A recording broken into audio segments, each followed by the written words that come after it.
Altair Magaí já está aqui, hoje é segunda-feira, dia de comentário político. A gente começa falando sobre a expectativa para a nossa situação rodoviária, ferroviária, os modais aqui em Santa Catarina. Eu tenho um dado aqui que você dividiu com a gente, 18,5 bilhões de reais para infraestrutura de transportes até 2025. Exatamente. Muito bom dia para você. Vamos começar por aí? Bom dia, Márcia. Bom dia a você que acorda cedo e nos prestigia com a sua audiência. Esse número é exclusivo e em primeira mão para você que nos assiste e vai ser apresentado hoje pela Fiesc na agenda do planejamento da logística. E a grande pergunta é, existe um planejamento a curto, médio e longo prazo?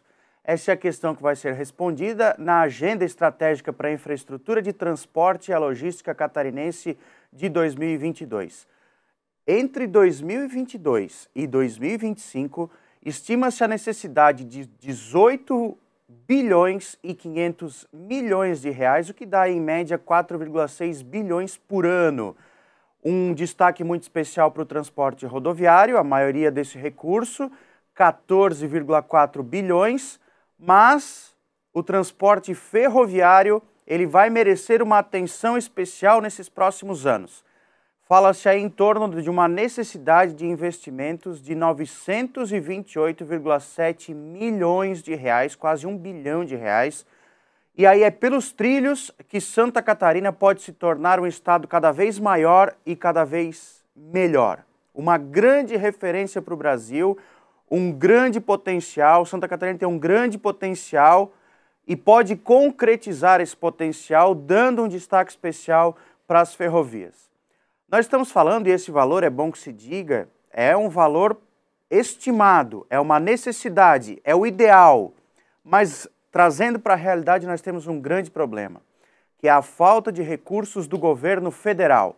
E aí, só para que você tenha uma ideia, de janeiro a novembro deste ano, a União entregou 40% do que prometeu, seja lá no orçamento geral, programa de aceleração do crescimento, programa de incentivo à logística. Somando tudo isso, havia uma perspectiva de 493 milhões de reais que seriam aportados em Santa Catarina, mas nós tivemos, pelo menos até agora, 191,8 milhões. Ou seja, nem a metade desse dinheiro veio para Santa Catarina. Então vamos falar um pouquinho sobre as soluções. Conforme aponta a Fiesc e também uma série de estudos realizados, investimentos privados, desestatização, começando pelos portos de Itajaí, de Imbituba, de São Francisco do Sul e também pelo aeroporto de Jaguaruna. É uma forma de finalmente colocar recurso nessas obras importantes de logística. E uma outra situação muito importante, mobilização social, a nossa participação. E é por isso que ganha cada vez mais força a campanha BRs Santa Catarina Não Pode Parar, que é uma iniciativa da Fiesc e do Grupo ND.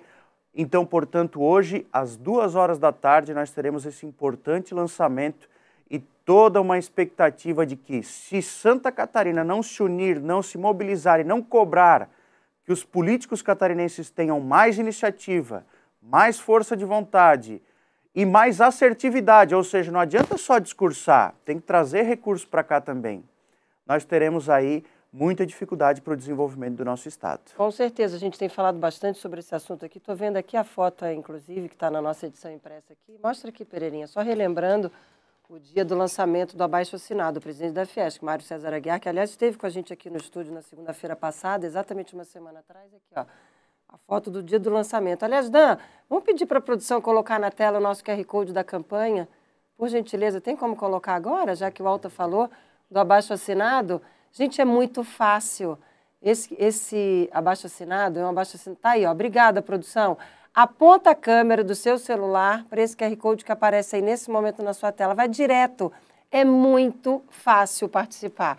Tem também o site, que é os BRs, SOS BRs, não é? E temos aí fácil também, Dan. Se não tiver agora, daqui a pouco a gente coloca, não tem problema não. O QR Code está aí, é fácil. Pega a câmera do celular, abre ali na câmera do celular e aponta, gente. Não vou fazer agora porque eu já fiz, a Alta também já fez, né? Claro, a gente já assinou. Tá aí, ó, obrigada, produção, esse é o site, para que vocês participem, porque não adianta só a gente ficar falando aqui sobre tudo isso. Não adianta a gente ficar mostrando, infelizmente o Moisés já mostrou hoje acidentes com mortes lá na 470. Não adianta a gente ficar mostrando isso, a gente precisa ajudar a mudar essa situação. E só na pressão, infelizmente só na pressão, a gente vai conseguir mudar essa situação tão triste das nossas rodovias. O presidente Mário Cesar Aguiar sempre fala isso. O estado de Santa Catarina é o 6º ou 7º em arrecadação para o governo federal, do que manda para o governo federal, din-din, do seu trabalho, do seu imposto. E está em 20º, acho que 23º ou 24º, no que volta para cá. Está errado isso, né? A gente dá e não recebe de volta. Nossas estradas estão como estão. Então participa você também desse abaixo-assinado tão importante. Vamos fazer o maior abaixo-assinado da história de Santa Catarina. Vamos mudar essa situação. Rapidinho para fechar, MDB tem encontro marcado e teve também escolha de nomes para o Legislativo do PSD. Vamos fechar a parte política, por favor? Isso. O MDB, depois de 2 meses e meio de anunciar e desanunciar, tudo isso no mesmo dia, a candidatura do Antídio Lunelli ao governo do estado, chapa pura, com Celso Maldaner vice, com Dário Berger candidato à reeleição, volta a se reunir hoje. E o que se comenta nos bastidores políticos é que Celso Maldaner deve abrir mão da candidatura ou da pré-candidatura ao governo em nome de um apoio a Antídio Lunelli, tudo isso para forçar uma decisão do senador Dário Berger em relação ao seu posicionamento. Por enquanto, o MDB tem prévias marcadas para o dia 15 de fevereiro do ano que vem.